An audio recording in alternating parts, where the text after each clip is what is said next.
વાળાને કામમાં કરવા દેતા નહીં, ચોખ્ખી જ વાત છે અને આંદોલન કરવા માટેની નીતિ છે. બરાબર સમર્થનમાં છે, બીજી લલીપોપ કોઈને સાંભળવાનો થતો નથી. આ તો કઈ મકવાણા સાહેબ એટલે મોટો સિંહ. સરકારના આશ્વાસનો હવે ખેડૂતોને મંજૂર નથી. અધિકારીઓનો બેઠકનો બહિષ્કાર થયો છે. ભાજપના નેતાઓ સામે ખુલ્લો આક્રોશ અને સરકારને સીધી ચેતવણી. હળવદમાંથી જે દ્રશ્યો આજે સામે આવ્યા છે તે માત્ર વિરોધ નહીં પરંતુ સરકાર સામેનો ખુલ્લો પડકાર ગણાઈ રહ્યો છે. શું છે સમગ્ર મામલો તે વિશે વિગતવાર ચર્ચા કરીએ. હળવદમાં વીજ પુલના મુદ્દે ખેડૂતોનો આક્રોશ હવે ચરમસીમાએ પહોંચી ગયો છે. 22 થી વધુ ગામોના સરપંચો અને ખેડૂતો મામલતદાર કચેરીએ પહોંચ્યા હતા. જય જવાન જય કિસાનના ગગનભેદી નારાઓ સાથે ખેડૂતો રસ્તા પર ઉતર્યા અને સરકાર સામે જોરદાર વિરોધ નોંધાવ્યો. મોરબી કલેક્ટર સહિતના અધિકારીઓ ખેડૂતો સાથે ચર્ચા કરવા પહોંચ્યા હતા, પરંતુ ખેડૂતો અને સરપંચોએ બેઠકનો બહિષ્કાર સ્પષ્ટપણે કર્યો છે. ખેડૂતોનો દાવો છે કે હવે સરકારના આશ્વાસન કે લોલીપોપ સ્વીકારવાના દિવસો પૂરા થઈ ગયા છે. પહેલા જેતપરમાં આમળાંત ઉપવાસ પર બેઠેલા ખેડૂતોના પારણા કરાવો, વિવાદાસ્પદ વીજ પુલની કામગીરી બંધ કરાવો અને ત્યારબાદ જ અમારી જોડે ચર્ચા કરો. ખેડૂતોએ એવો પણ દાવો કર્યો કે અત્યાર સુધી તેઓ 4 વખત કલેક્ટરને મળવા માટે ગયા હતા, પરંતુ કલેક્ટરના દર્શન પણ નહોતા થયા.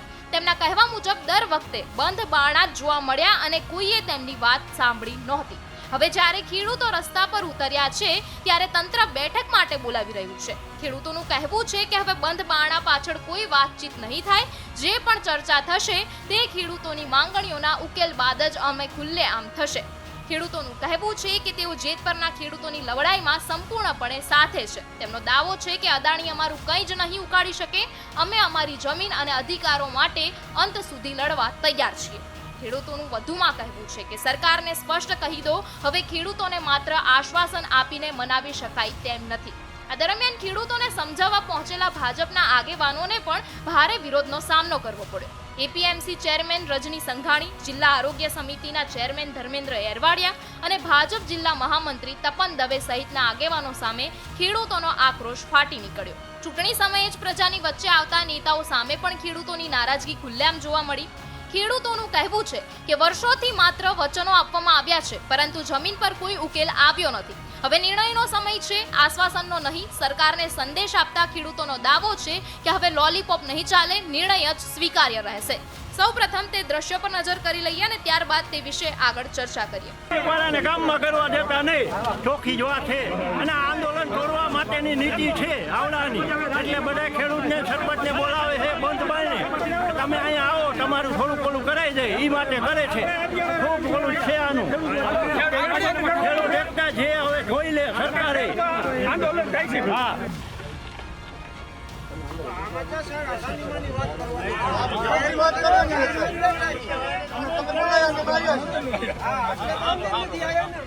બરાબર સમર્થનમાં છે, બીજી લલીપોપ કોઈને સાંભળવાનો થતો નથી.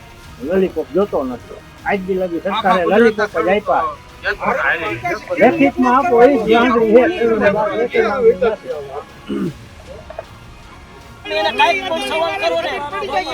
મામલતદારને કયો, કલેક્ટરને કયો, અમે એની પરમિશન લઈને આવ્યા. અમારે હરીફરીને મામલતદાર પાસે આવે તો મામલતદારને કોઈ વસ્તુનું કઈ પૂરું માહિતી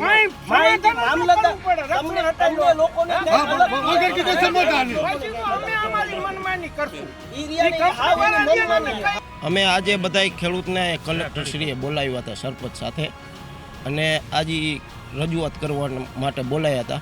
પણ અમારા બધા ખેડૂતની એક જ માગ છે કે અમારું બધા ખેડૂતનું સંપૂર્ણપણે સમર્થન જેતપર સાથે છે.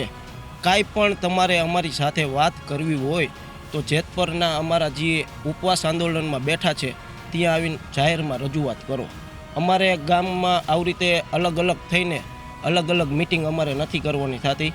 ખેડૂતોએ સરકારને ચેતવણી આપતા કહ્યું કે જો તાત્કાલિક નિર્ણય નહીં લેવાય તો આગામી દિવસોમાં આંદોલન વધુ ઉગ્ર બનશે. અમારે મોટા પગલાં ભરવા પડે તેવી સ્થિતિ ઊભી ન કરો, તેની જવાબદારી સરકાર અને તંત્રની રહેશે.